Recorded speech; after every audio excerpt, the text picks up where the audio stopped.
Dear students, in Season 8, you will be immersed in the topic of translating comics.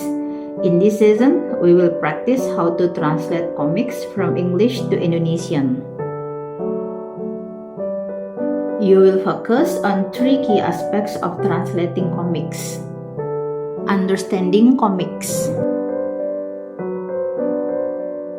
You will examine the characteristics of comics, including the narrative structure, moral values, and cultural functions.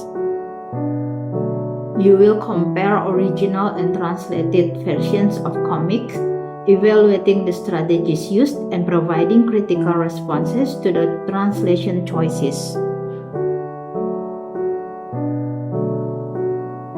By mastering these aspects, students are expected to translate children's novels accurately, creatively, and contextually, while being sensitive to both linguistic and cultural elements. Have a great time studying English.